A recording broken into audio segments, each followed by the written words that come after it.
আপনি কি এটা ভাবছেন যে মধ্যপ্রাচ্যে তৃতীয় বিশ্বযুদ্ধ শুরু হতে যাচ্ছে, নাকি পর্দার আড়ালে এমন কোনো ডিল হচ্ছে যা আপনার কল্পনারও বাইরে?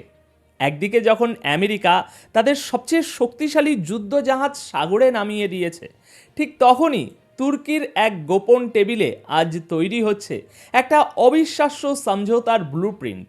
আর এর মাঝেই চীন এমন এক চাল চেলেছে যাতে পেন্টাগনের ঘুম হারাম। মনে রাখবেন, রাজনীতিতে যা দেখা যায় তা সত্য নয়, আর যা সত্য তা কখনোই সহজে দেখা যায় না। আজ আমরা সেই অদৃশ্য সুতোগুলোই টান দেব। গত কয়েক সপ্তাহ ধরে আমরা শুনছি ইরান আর আমেরিকার মধ্যে যুদ্ধের দামামা, মিসাইল, ড্রোন, ধমক সব চলছে। কিন্তু দর্শক, মুদ্রার উল্টো পিঠটা কি আপনারা দেখেছেন? খবর আসছে যে যুদ্ধের বারুদের গন্ধের মাঝেই শান্তির পায়রা ওড়ানোর চেষ্টা চলছে। কিন্তু এটা কি সত্যিই শান্তি? আজ আমরা সেই প্রশ্নেরই উত্তর খুঁজব। কোনো বাড়তি বকবক নয়, সোজা পয়েন্টে আসব। আজকের প্রথম এবং এই মুহূর্তের সবথেকে বড় ব্রেকিং, যা এটাই রিয়ালিটির ফ্যামিলি মেম্বার মানে আপনারা সর্বপ্রথম জানতে পারছেন, আমেরিকা এবং ইরান দুই চিরশত্রু নাকি এবার গোপনে হাত মেলাতে চাইছে। আর এই গোপন অভিসারের ঘটক হিসাবে মাঠে নেমেছে তুর্কি এবং আরব বিশ্ব। দ্বিতীয় এবং অত্যন্ত শকিং খবর, আমেরিকার সাথে চীন একটা ভয়ঙ্কর গেম খেলে দিয়েছে। চীনা স্যাটেলাইট এমন কিছু তথ্য ফাঁস করেছে যা ইরানের হাতে তুলে দিয়েছে আমেরিকার বিরুদ্ধে একটা মোক্ষম হাতিয়ার। তাহলে চলুন এই জটগুলো এক এক করে খোলা যাক। শুরুতেই আসি আজকের সবচেয়ে বড় চমকপ্রদ খবরটিতে। সবাই যখন ভাবছে ট্রাম্প প্রশাসন ইরানের উপরে বোমা ফেলার প্ল্যান করছে, ঠিক তখনই ভেতর থেকে খবর আসছে ব্যাক চ্যানেল ডিপ্লোম্যাসি। খবরটা খুব মনোযোগ দিয়ে শুনবেন, তাহলে আপনিও অন্যদেরকে চমকে দিতে পারবেন। সিরিয়াসলি ভাবুন তো, আমেরিকা এবং ইরান, যারা একে অপরের ছায়া পর্যন্ত দেখতে পারে না, তারা নাকি একে অপরকে মেসেজ পাঠিয়েছে, ভাই আমরা কথা বলতে চাই। চ্যানেল 12-এর একটি এক্সক্লুসিভ রিপোর্ট অনুযায়ী ডোনাল্ড ট্রাম্পের ডিল করার যে বক্তব্য, সেটা নাকি কোনো ফাঁকা বুলি ছিল না।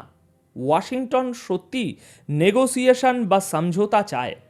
তবে এখানে আমার প্রশ্ন হলো, হঠাৎ এই বোধোদয় কেন? কারণটা খুব সিম্পল। আমেরিকা খুব ভালো করেই জানে এই মুহূর্তে যদি ইরানের সাথে একটা সর্বাত্মক যুদ্ধ লাগে, তবে সেটা শুধু দুই দেশের মধ্যে সীমাবদ্ধ থাকবে না, পুরো মধ্যপ্রাচ্য জ্বলে যাবে, তেলের দাম আকাশে উঠবে এবং আমেরিকার অর্থনীতিতে বড়সড় ধাক্কা আসবে।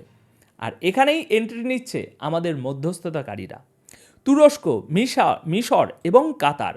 খবর পাওয়া যাচ্ছে এই সপ্তাহেই তুরস্কের রাজধানী আঙ্কারাতে একটি high profile secret meeting set করার জোর চেষ্টা চলছে। মানে একদিকে হোয়াইট হাউসের স্পেশাল এনভয় উইটকপ থাকবেন, আর অন্যদিকে ইরানের শীর্ষ কর্মকর্তারা থাকবেন। এখন যদি এই মিটিংটা আঙ্কারাতে অনুষ্ঠিত হয়, তবে লিখে রাখুন, এটা হবে গত কয়েক দশকের মধ্যে অন্যতম বড় পলিটিক্যাল ব্রেক থ্রু। আর এখানেই আসল খেলা। তুরস্কের এরদোয়ান কেন এত আগ্রহী? কারণ তুরস্ক জানে তার বর্ডারের কাছে আগুন লাগলে সেই আঁচ তার গায়েও লাগবে। ইরানকে সবাই এই অঞ্চলে বন্ধু হিসাবেই রাখতে চায়, কেউ চায় না ইরান ধ্বংস হোক। এখন আপনার মনে প্রশ্ন জাগতে পারে, ভাই তাহলে এত হুমকি ধমকি কেন? দেখুন, আন্তর্জাতিক রাজনীতিতে একে বলা হয় লেভারেজ তৈরি করা। টেবিলের আলোচনায় বসার আগে নিজের অবস্থান শক্ত করার জন্যই এই এত মিসাইল আর যুদ্ধজাহাজের প্রদর্শনী। আমেরিকা এবং ইরান দুজন উভয়েই জানে যুদ্ধ কারো জন্যই লাভজনক নয়, তাই তারা এখন সম্মানজনক একটি এক্সিট রুট বা বের হওয়ার রাস্তা খুঁজছে। কিন্তু প্রশ্ন হলো, ইসরায়েল কি এটা হতে দেবে? সেটা নিয়ে আমরা একটু পরেই আসছি। এবার দ্বিতীয় খবরে আসি, যা শুনে পেন্টাগনের কর্মকর্তাদের কপালে চিন্তার ভাঁজ পড়েছে। চীন, হ্যাঁ, ড্রাগন এবার নিঃশব্দে আমেরিকার সাথে একটা বড় গেম খেলে দিয়েছে। গ্লোবাল টাইমসের রিপোর্ট এবং বিভিন্ন ডিফেন্স অ্যানালিসিসদের মতে চীনা স্যাটেলাইটগুলো মধ্যপ্রাচ্যে আমেরিকার গোপন সামরিক ঘাঁটিগুলোর অত্যন্ত পরিষ্কার ছবি তুলে ফেলেছে। শুধু তাই নয়, এই ছবিগুলো থেকে পরিষ্কার বোঝা যাচ্ছে আমেরিকার ফাইটার জেট, কার্গো বিমান, বম্বার প্লেন এবং রিফিউলিং প্লেনগুলো ঠিক কোথায়, কোন অবস্থায় পার্ক করা আছে। আচ্ছা, বিষয়টা একটু সহজ করে বলি। ধরুন আপনি আপনার বাড়ির দরজা জানালা বন্ধ করে রেখেছেন, ভাবছেন আপনি নিরাপদ, আপনাকে কেউ দেখতে পাচ্ছে না, কিন্তু হঠাৎ দেখলেন আপনার শত্রু আপনার বেডরুমের লাইভ ভিডিও ফুটেজ দেখছে। আমেরিকার অবস্থা এখন ঠিক তাই। তাদের তথাকথিত গোপন এয়ার অ্যাসেটগুলো, বিশ্রামের জায়গাগুলো এখন ওপেন সিক্রেট। এখন আমি কেন বলছি এটা ইরানের জন্য গেম চেঞ্জার? কারণ ইরানের কাছে হয়তো আমেরিকার মতো অত দামি ফাইটার জেট নেই, কিন্তু তাদের কাছে আছে সস্তা এবং ভয়ানক সব আত্মঘাতী ড্রোন। রাশিয়া ইউক্রেন যুদ্ধে আমরা দেখেছি সামান্য একটা ছোট্ট ড্রোন দিয়ে কিভাবে কোটি কোটি ডলারের যুদ্ধবিমান ধ্বংস করা যায়। এখন ইরানের কাছে যদি আমেরিকার বিমানের জিপিএস কোঅর্ডিনেট থাকে, তবে একটা ম্যাসিভ ড্রোন সোয়াম অ্যাটাক, মানে একসাথে ঝাঁকে ঝাঁকে ড্রোন হামলা করে আমেরিকার বিমানগুলোতে মাটিতে থাকা অবস্থাতেই ছাই বানিয়ে দিতে পারে। আমেরিকা আকাশে ওড়ার সুযোগই পাবে না। আমেরিকা গত কয়েক সপ্তাহে ইরানের আশেপাশে তাদের মুভমেন্ট বাড়িয়েছে, এটা সত্য। কিন্তু চীন এই তথ্যগুলো লিক করে দিয়ে আমেরিকাকে বুঝিয়ে দিল, তোমাদের প্রতিটি পদক্ষেপ আমাদের নজরে আছে। দর্শক, এটা শুধু তথ্য ফাঁস নয়, এটা একটা মনস্তাত্ত্বিক যুদ্ধ। ইরান এখন জানে আমেরিকার দুর্বল জায়গাটা কোথায়। এবার আসি ইসরায়েলের কথায়। তারা হঠাৎ করেই খুব নার্ভাস। আইডিএফের সাবেক মিলিটারি ইন্টেলিজেন্স চিফ আমোস ইয়ার্ডলিন একটা ভয়ঙ্কর সতর্কবাণী দিয়েছেন। তিনি বলছেন, পশ্চিমা লজিক দিয়ে ইরানকে বিচার করবেন না।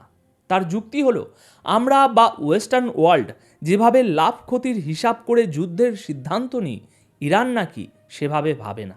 তাদের চালিকা শক্তি হলো ধর্মীয় আবেগ।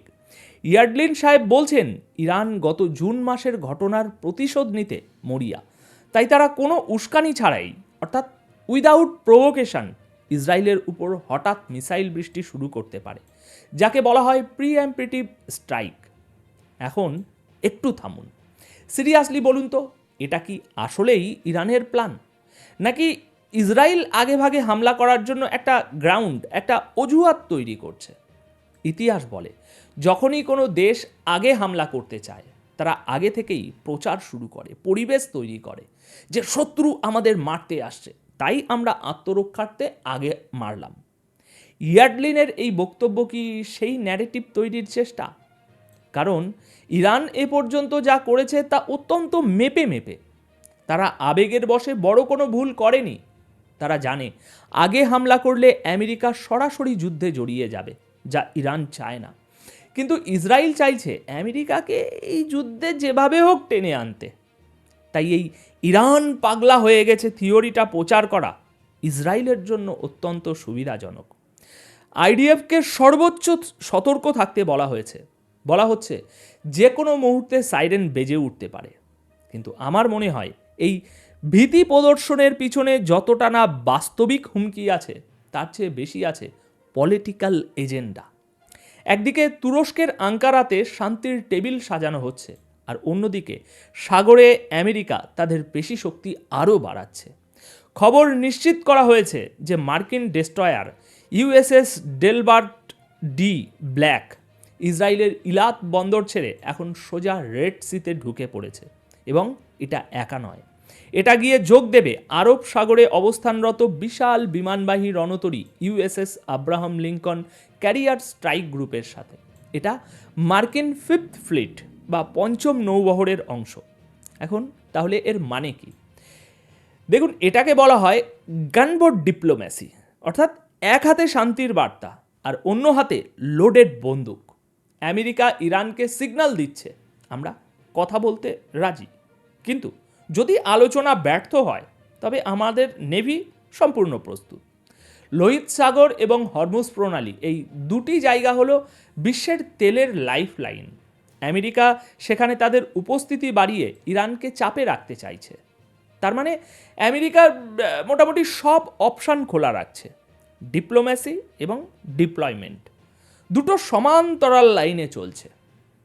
তাহলে দর্শক, এখন পুরো ছবিটা কি দাঁড়ালো আসুন এক নজরে দেখি। আমেরিকা এবং ইরান উভয়েই জানে যে তারা একটি খাদের কিনারায় দাঁড়িয়ে আছে। ট্রাম্প প্রশাসন চাইছে না শুরুতেই একটা বড় যুদ্ধ দিয়ে তাদের মেয়াদ শুরু হোক, তাই তারা তুরস্ক এবং কাতারকে ব্যবহার করে একটা গোপন ডিল করতে চাইছে। এটা ভালো খবর। কিন্তু খারাপ খবর হলো এই বিশ্বাসের জায়গাটা খুব নড়বড়ে। চীনের স্যাটেলাইট ইমেজ লিক করা এবং ইসরায়েলের এই ক্রমাগত ওয়ার্নিং পরিস্থিতিকে যে কোনো সময় নিয়ন্ত্রণের বাইরে নিয়ে যেতে পারে। কোনো এক পক্ষ যদি নার্ভাস হয়ে আগে ট্রিগার চেপে দেয়, তবে আঙ্কারার ওই শান্তি আলোচনা মুহূর্তেই ধুলোয় মিশে যাবে। আমেরিকা সাগরে তাদের শক্তি বাড়াচ্ছে যাতে আলোচনার টেবিলে তারা সুবিধাজনক অবস্থানে থাকে, আর ইরান চীনের সহায়তায় বুঝিয়ে দিচ্ছে যে তারাও আর আগের মতো অবন্ধ নেই। তাদের চোখ এখন আমেরিকার ঘাঁটির ভেতরে। এটা একটা বিশাল তাই পোকার গেম। এখানে সবাই ব্লফ করছে, আবার সবার হাতেই কিছু না কিছু একটা কার্ড আছে, আর আমরা সাধারণ মানুষেরা শুধু দর্শক হয়ে এইসব দেখে যাচ্ছি। এখন আপনাদের কি মনে হয়, তুরস্কের এই মধ্যস্থতা কি সফল হবে, নাকি ইসরায়েলের গোয়েন্দা রিপোর্ট অনুযায়ী ইরান সত্যিই আগে হামলা করে বসবে? আমেরিকা কি সত্যিই শান্তি চায়, নাকি সময় কিনছে তারা? আপনার মতামত কমেন্টে অবশ্যই জানান। আর হ্যাঁ, আপনি যদি জিওপলিটিক্সের এই গভীর বিশ্লেষণগুলো পছন্দ করেন, তবে অবশ্যই একটি লাইক দিন এবং শেয়ার করুন আপনার বন্ধুদের সাথে। সত্যটা জানা সবার অধিকার। ভালো থাকবেন, চোখ রাখুন পরবর্তী আপডেটে। ধন্যবাদ আপনাদের সকলকে।